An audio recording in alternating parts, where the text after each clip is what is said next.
Welcome to public TV news బులెటిన్ల ముందుగా headlines. Kaleshwaram రెండో దశ ఎత్తిపోతల పథకం పనులను పరిశీలించిన జిల్లా కలెక్టర్ రాహుల్ శర్మ.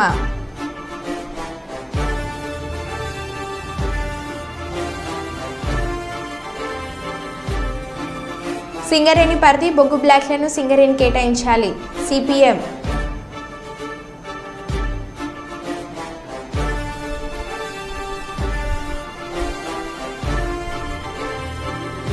మాదక ద్రవ్యాలు వినియోగించిన కఠిన చర్యలు తప్పవు డీఎస్పీ చంద్రబాను.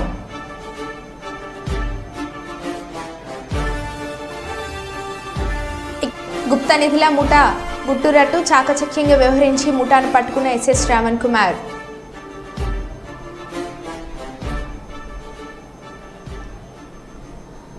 ఇక వివరాల్లోకి వెళ్తే మరో బులెటిన్లో మళ్ళీ కలుద్దాం. Stay tune. రాజన్న సిరిసిల్ల జిల్లా కేంద్రంలోని బీవై నగర్లో కామ్రేడ్ అమృతలాల్ శుక్ల కార్మిక భవన్ సిఐటియు జిల్లా కార్యాలయంలో ఏర్పాటు చేసిన పత్రికా విలేకరుల సమావేశంలో CITU Telangana powerloom workers union రాష్ట్ర అధ్యక్షులు మూషం రమేష్ మాట్లాడుతూ బతుకమ్మ చీరలకు సంబంధించి పవర్లూమ్ కార్మికులకు రావాల్సిన 10% యారన్ సబ్సిడీ డబ్బులను కాలయాపన చేయకుండా వెంటనే అందించాలని సిఐటియు పవర్లూమ్ వర్కర్స్ యూనియన్ ఆధ్వర్యంలో జూన్ 27 గురువారం రోజున చేనేత జౌలి శాఖ కార్యాలయం వద్ద నేతన్న దీక్ష కార్యక్రమం చేపట్టడం జరుగుతుంది. ఈ కార్యక్రమంలో సబ్సిడీ డబ్బులు రావాల్సిన కార్మికులందరూ పెద్ద ఎత్తున హాజరై విజయవంతం చేయాలని కోరారు. కాలయాపన చేయడం వల్ల కార్మికులు ఆర్థికంగా ఒకవైపు పని లేక ఈ సబ్సిడీ డబ్బులు కూడా రాక ఆర్థికంగా అనేక ఇబ్బందులు ఎదుర్కొంటున్నటువంటి పరిస్థితి ఉంది. మరి ఈ మధ్య కాలంలోనే ఒకవైపు ఉపాధి లేక ఆర్థికంగా ఇబ్బంది ఎదుర్కొని 7 మంది కార్మికులు ఆత్మహత్య చేసుకున్నటువంటి పరిస్థితి ఉంది. మరి ప్రభుత్వము ఈ యారన్ సబ్సిడీ విషయంలో ఎందుకు జాప్యం చేస్తుందో నాకు అర్థం కావడం లేదు. మరి ఇప్పటికే యారన్ సబ్సిడీ అందించాలని సిఐటి పవర్లూమ్ వర్కర్స్ యూనియన్ ఆధ్వర్యంలో అనేక ఆందోళన పోరాటాలు చేసినప్పటికీ కూడా ప్రభుత్వం ఇప్పటివరకు స్పందించడం లేదు. దాదాపు 5,200 మంది కార్మికులకు రావాల్సినటువంటి 2022-23 సంవత్సరాలు 18 కోట్ల రూపాయలు రావాల్సింది. ఒక్కో కార్మికునికి దాదాపు 2 సంవత్సరాలు కలుపుకొని 30-40 వేల రూపాయలు వస్తుంది. అందిస్తే ప్రస్తుతం ఉపాధి లేని సందర్భంలో కార్మికులకు కొంత ఉపశమనం దొరికి మరి కుటుంబాలను కొంత కాపాడుకునే పరిస్థితి ఉంటుంది. ఇప్పుడు ఒకవైపు పని లేక ఈ సబ్సిడీ ఇచ్చేది ప్రభుత్వం ఇవ్వకపోవడం వల్ల మరి ఇబ్బందులతో మనస్తాపానికి గురై మనోవేదనతో కుటుంబాన్ని పోషించుకోలేక కార్మికులు ఆత్మహత్యలు చేసుకుంటున్నటువంటి పరిస్థితి మనం చూస్తూ ఉన్నాం. ప్రభుత్వం వెంటనే ఇప్పటికైనా స్పందించి వెంటనే రేపటిలోగా కార్మికులకు రావాల్సినటువంటి యారన్ సబ్సిడీలు వెంటనే అందించి కార్మికులకు అందించాలి. అదేవిధంగా ఉపాధి గురించి కూడా ప్రభుత్వం చర్యలు తీసుకోవాలి. లేకుంటే కనుక పెద్ద ఎత్తున ఆందోళన చేపడతాం. మరి ఎల్లుండి ఈ యారన్ సబ్సిడీ విషయం పైన జూన్ 27వ తేదీ గురువారం రోజున పెద్ద ఎత్తున చేనేత జౌలి శాఖ కార్యాలయం ముందు ఒకరోజు దీక్షా కార్యక్రమం కూడా చేపడతా ఉన్నాం. ఈ దీక్షా కార్యక్రమం ముందుగా పవర్లూమ్ కార్మికులందరికీ దయచేసి విజ్ఞప్తి చేసి నమస్కారం చేసి తెలియజేయడం ఏమనగా, మీరు ఆత్మస్థైర్యం కోల్పోవద్దు, ఆత్మహత్యలు చేసుకోవద్దు. ఎందుకంటే మనం ఆత్మహత్యలు చేసుకుంటే మన కుటుంబానికి మనం అన్యాయం చేసి మన కుటుంబాన్ని అనాథ చేసుకొని వెళ్ళే పరిస్థితి ఉంటుంది. కాబట్టి ఆలోచించాలి. మనం ఏమైనా సమస్యలు ఉంటే మనం పరిష్కారం చేసుకోవాలి, మన హక్కుల గురించి పోరాడుకోవాలి. మన పోరాటం ద్వారా మనం హక్కులను సాధించుకోవాలి. కానీ ఈ రకంగా ఆత్మహత్య చేసుకోవడం సరైన పద్ధతి కాదని ఈ సందర్భంగా తెలియజేస్తూ, మరి ఇప్పుడు మనకు ఏదైతే ఇక్కడ పవర్లూమ్ కార్మికులకు సంబంధించిన ప్రధాన సమస్యలు ఉన్నాయి, ఆ సమస్యల పరిష్కారం కొరకు సిఐటి నిరంతరం పోరాటం చేస్తూ ఉంది. మరి దాంట్లో భాగంగా మన యారన్ సబ్సిడీకి సంబంధించింది. మరి దానికి సంబంధించి మనం గత 2-3 మాసాల నుంచి కార్మికులు అందించాలని అనేక పోరాటాలు నిర్వహించడం జరిగింది. కొంతమందికి యారన్ సబ్సిడీ అందించడం జరిగింది, కానీ మిగతా మందికి అందించడంలో మరి ప్రభుత్వం జాప్యం చేస్తూ ఉంది. ఈ విధానాన్ని నిరసిస్తూ మరి ఎల్లుండి గురువారం నాడు మరి చేనేత జౌలి శాఖ కార్యాలయం వద్ద దీక్షా కార్యక్రమాన్ని చేపట్టడం జరుగుతూ ఉంది. మరి కార్మికులందరూ పెద్ద ఎత్తున మరి ఆ దీక్షా శిబిరానికి రావాలి. ఎందుకంటే మనం ఎక్కువ మంది మొత్తం పెద్ద ఎత్తున వస్తేనే మరి ప్రభుత్వం దృష్టికి వెళ్ళే అవకాశం ఉంటుంది, మరి ప్రభుత్వం కదిలే అవకాశం ఉంటుంది. కాబట్టి 100 మందో 50 మందో 150 మంది వస్తే ఆ సమస్య పరిష్కారం కాదు. మనకు సబ్సిడీ రావాల్సింది 5,200 మంది పైచిలుకు మంది కార్మికులు సబ్సిడీ వస్తే మన పోరాటానికి చాలా తక్కువ మంది రావడం జరుగుతుంది. ఫలితంగానే ప్రభుత్వం స్పందిస్తలేదు, పూర్తిగా నిర్లక్ష్యంగా వివరిస్తూ ఉంది. కాబట్టి ఇప్పటికైనా మరి కార్మికులు ఈ విషయాన్ని గుర్తించి మరి ఎల్లుండి గురువారం జరిగే దీక్షకు పెద్ద ఎత్తున తరలి రావాలని మరి కార్మిక వర్గాన్ని కోరుతూ ఉన్నాం. మరి అదేవిధంగా ప్రభుత్వం కూడా వెంటనే ఈ సమస్య పరిష్కరించాలని రేపటి వరకు మరి కార్మికులకు రావాల్సిన యారన్ సబ్సిడీ అందించాలని డిమాండ్ చేస్తూ ఉన్నాం. ఎందుకంటే ఇప్పుడు పనిలేని టైంలో ఇప్పుడు పెద్ద ఎత్తున ఇబ్బందులకు గురవుతా ఉన్నారు, ఆర్థిక ఇబ్బందులకు గురవుతా ఉన్న కార్మికులు ఈ యానం సబ్సిడీ అత్తే వాళ్ళ కొంత ఆర్థిక. కర్నూలు కలెక్టరేట్ కార్యాలయం గాంధీ విగ్రహం ముందు 60% రాయితీ వద్దు, 100% రాయితీ ముద్దు అంటూ ఫ్లకార్డ్స్ పట్టుకొని నిరసన వ్యక్తం చేశారు. ఈ సందర్భంగా ఫోటో వీడియో జర్నలిస్ట్ అసోసియేషన్ జిల్లా అధ్యక్షులు మీసాల రామస్వామి మాట్లాడుతూ రాష్ట్రంలో అనేక చోట్ల జర్నలిస్టుల పిల్లలకు ప్రైవేట్ పాఠశాలలో ఉచిత విద్య అమలు అవుతుందని, కర్నూలులో ఉచిత విద్య అమలుకు కొందరు కావాలని అడ్డంకులు సృష్టించడం సిగ్గుచేటు అన్నారు. పత్రికా ఛానళ్లు పనిచేసిన కొందరు వేతనాలు అందుకున్నా వారికి జర్నలిస్టుల కష్టాలు తెలియవని అన్నారు.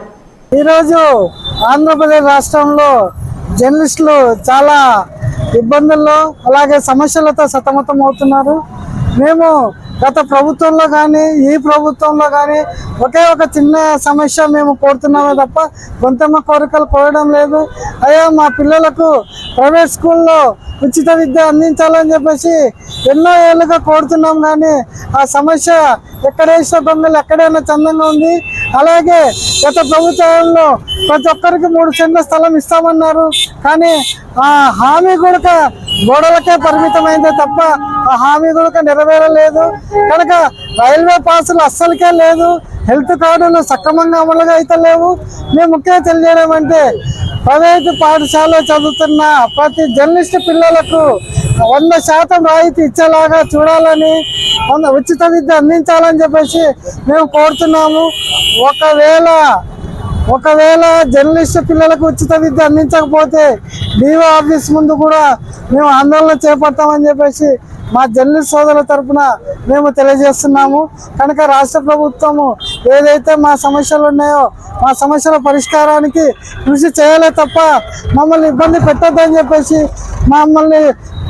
మా సమస్యలను అర్థం చేసుకొని పరిష్కరించే విధంగా చూడాలని చెప్పేసి మనస్ఫూర్తిగా కోరుతున్నాను. Ramaswamy, photo video journalist association జిల్లా అధ్యక్షుడు. చిత్తూరు జిల్లా కుప్పంకు చేరుకున్న సీఎం చంద్రబాబు హెలీప్యాడ్ వద్ద సీఎం చంద్రబాబుకు ఘన స్వాగతం పలికిన అధికారులు మరియు పలువురు ఎమ్మెల్యేలు.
दिख रहा है पुलिया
యువత విద్యార్థులు డ్రగ్స్కు అలవాటు పడకుండా అవగాహన పెంపొందించే దిశగా అంతర్జాతీయ మాదక ద్రవ్యాల దుర్వినియోగ అక్రమ రవాణా వ్యతిరేక దినోత్సవం సందర్భంగా గోదావరిఖని పట్టణంలోని మున్సిపాలిటీ జంక్షన్ నుండి గాంధీ చౌరస్తా వరకు గోదావరిఖని వన్ టౌన్ పోలీస్ శాఖ ఆధ్వర్యంలో మాదక ద్రవ్యాల నిర్మూలనపై అవగాహన ర్యాలీ నిర్వహించారు. అట్టి ర్యాలీకి Ramagundam police commissioner M Srinivas IPS ముఖ్య అతిథిగా హాజరై జెండా ఊపి ర్యాలీ ప్రారంభించి ప్రజలు విద్యార్థులు కలిసి పట్టణ ప్రధాన రహదారి వెంబడి నినాదాలు చేస్తూ ర్యాలీ నిర్వహించడం జరిగింది.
ముఖ్యమైన సమస్య యువత ఎదుర్కొంటుంది అంటే మాదక ద్రవ్యాల సమస్య. ఈ మాది గల్లీలో ఇది కనిపిస్తూ ఉంది. పిల్లలు యువత నిర్వీర్యం అయిపోతున్నారు. దీని మూలన శారీరక మానసిక వాళ్ళకి కెరీర్ పరంగా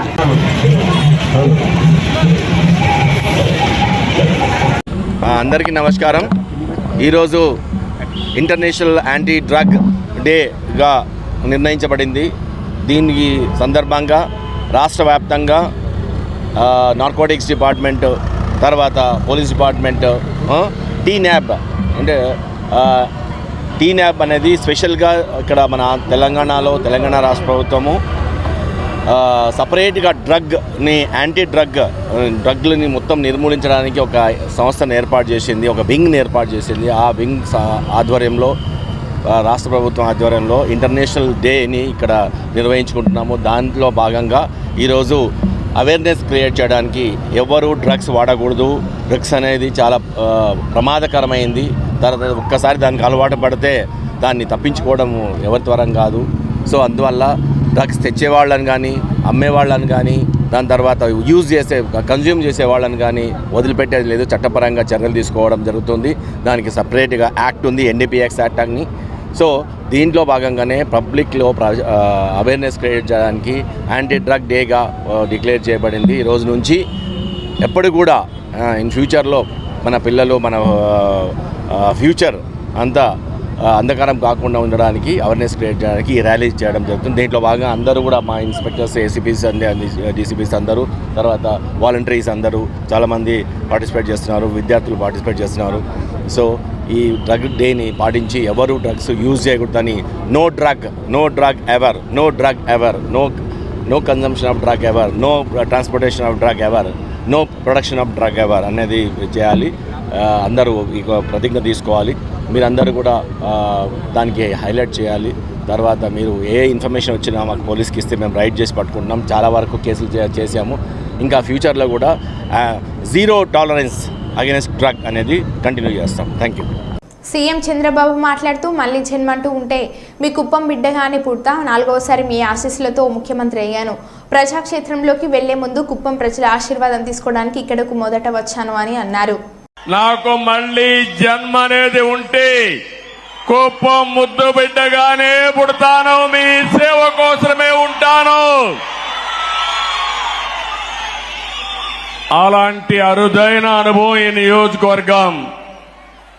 ఈసారి ఎన్నికలు జరిగాయి. 164 మంది ఎమ్మెల్యేలు గెలిపించారు. వైఎస్ఆర్ కాంగ్రెస్ పార్టీని చిత్తుగా ఓడించారు. 11 సీట్లే గెలిచారు. అంటే ప్రజాస్వామ్యంలో ఎవరైనా సరే విర్ర వీగితే ఇదే గతి పడుతుందని ప్రజలు నిరూపించారని చెప్పి నేను మీ అందరికీ తెలియజేస్తున్నా. కుప్పం నియోజకవర్గం ఉంది, నా సామాజిక వర్గం లేదు. కర్నూలు నగరంలోని 46వ వార్డు నరసింహారెడ్డి నగర్ నగ్నూరు రాఘవేంద్ర మినీ బ్యాంకెట్ హాల్లో జూన్ 27న రామోజీరావు సంస్మరణ సభ జరిగే కార్యక్రమ కరపత్రాలను ఫోటో వీడియో జర్నలిస్ట్ అసోసియేషన్ జిల్లా అధ్యక్షులు మీసాల రామస్వామి ఆధ్వర్యంలో విడుదల చేశారు. ఈ సందర్భంగా కేవీ సుబ్బారెడ్డి ఇంజనీరింగ్ కళాశాల అధినేత కేవీ సుబ్బారెడ్డి మాట్లాడుతూ స్వర్గీయ రామోజీరావుకు భారతరత్న అవార్డు ఇవ్వాలని కోరారు. నిలకడ నిజాయితీ ఈనాడు దినపత్రికతో నిలబెట్టారని అన్నారు. భారత ఆర్థిక వ్యవస్థ సవ్యంగా ఉందంటే ప్రైవేట్ రంగం సహకరిస్తున్నందువల్లే అన్నారు. లక్షలాది మందికి ఉపాధి కల్పించిన మహా మనిషి రామోజీరావు దూరం అవ్వడం బాధాకరమని, రామోజీరావు పేరు ప్రతిష్టలు పెంచేందుకు మనమందరం పాటుపడాలని కోరారు.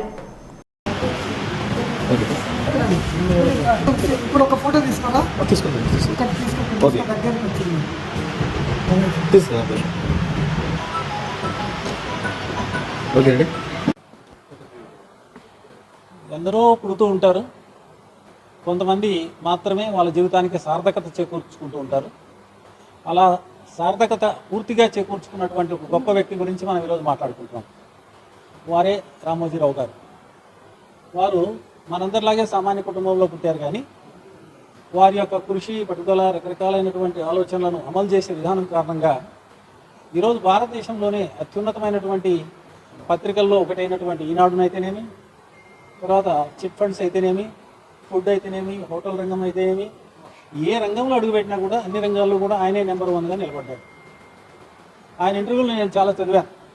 మీరు ఏ విధంగా అసలు రామోజీ ఫిల్మ్ సిటీ ఈరోజు మొత్తం ప్రపంచంలోనే ఒక గొప్ప స్టూడియో, రామోజీ ఫిల్మ్ సిటీ అనేది ఒక గొప్ప స్టూడియో.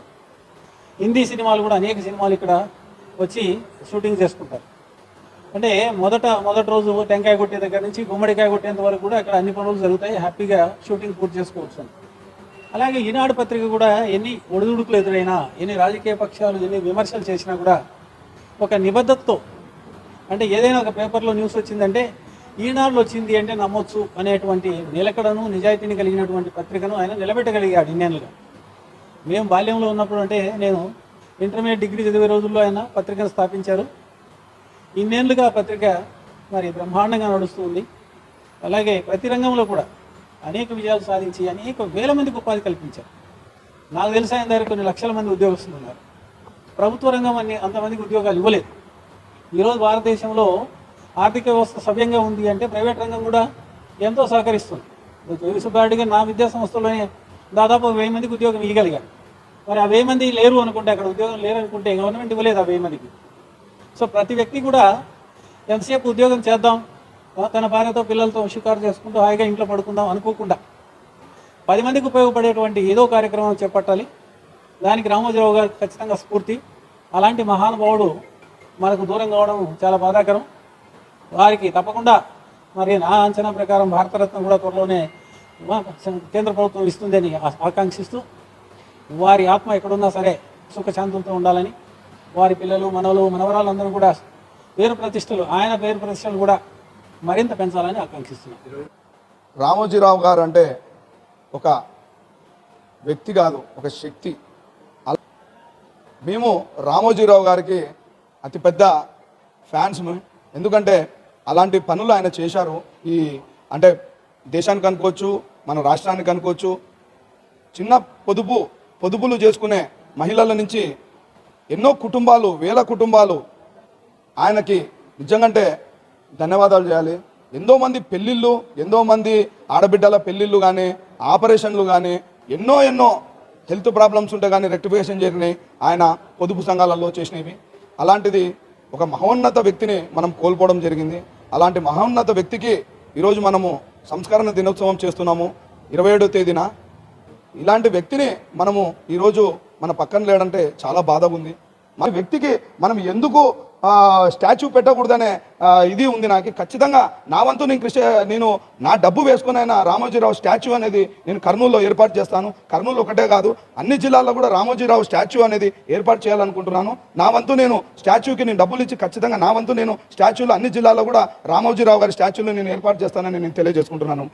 కర్నూలు జిల్లా దేవరకొండ మండలంలో స్థానిక పోలీస్ స్టేషన్ నందు జిల్లెడ్ బుడికెల గ్రామస్తులు బోయ రామాంజనేయులు మీద ఫిర్యాదు చేశారు.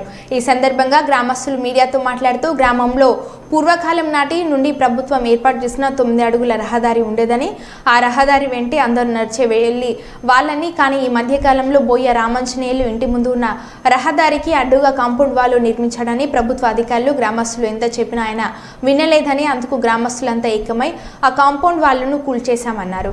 గ్రామం నుంచి కొరకు గ్రామస్తులంతా ఏకమై ఈ కాంపౌండ్ వాల్ తొలగించినందుకు సీఏ శ్రీనివాసులు ఎలాంటి విచారణ జరపకుండా 21 మంది మీద కేసులు పట్టడం అన్యాయం అన్నారు. ఈ అక్రమ కేసులు తొలగించకపోతే గ్రామస్తులంతా ఏకమై కర్నూలు కలెక్టరేట్ ఆఫీస్ ముందు ధర్నాలు చేపడతామని హెచ్చరించారు. చేసుకున్న విన్నపం ఏమనగా, గత 20వ తారీఖు నాడు మేము గ్రామస్తులం అందరము కలిసి రామాంజనేయులు అక్రమంగా కట్టించిన 9.5 అడుగులు కాంపౌండ్ వాల్ని మాత్రమే మేము పడగొట్టినాం. ఇల్లుని అయితే పడగొట్టలేదు.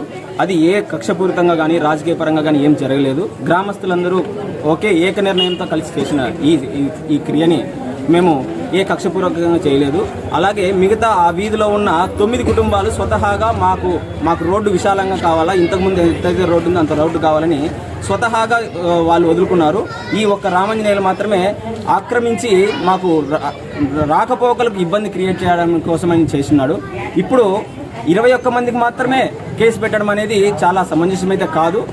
ఇక్కడ గ్రామస్తులందరూ ఏకమై ఏదైతే అడ్డు ఉందో అడ్డును తొలగించుకున్నాం. కానీ ఎటువంటి రాజకీయ వ్యక్తిగత కక్షలు ఏ మాత్రము లేవు. ఇవి అందరం నిర్ణయించుకొని గ్రామస్తులము మా రోడ్డుని మేము బాగు చేసుకోవడానికి అధికారులను అయితే విన్నవించుకున్నాము. వాటి నుంచి ఆశించదగ్గ ఫలితాలు మా దగ్గర మాకేమీ ఆశించదగ్గ ఫలితాలు మాకేం కనిపించలేదు. అందుకని గ్రామస్తులందరం ఏకమై ఆ అడ్డును తొలగించుకొని ఆ రోడ్డుని విశాలంగా చేసుకొని మేము మాకు అనుకూలంగా అయ్యే విధంగా మాత్రం చేసుకున్నాం. కానీ ఎటువంటి కక్షపూరితాలు కానీ మతపరమైనవి కానీ రాజకీయపరమైనవి కానీ ఎటువంటివి లేవు. సార్ మాది జిల్లా బుడకల మేము సీతారామరాజు గారి ఇల్లు పడగొట్టినందుకు అది అక్రమంగా కాదు సార్ పడగొట్టింది. ఊరు సమస్య కోసము గుడికి వెళ్ళడానికి కానీ సేవలు వెళ్ళడానికి కూడా ప్రతి ఒక్కరికి ఊరు సమస్య కోసము వాళ్ళ కాంపౌండ్ పడగొట్టడం జరిగింది.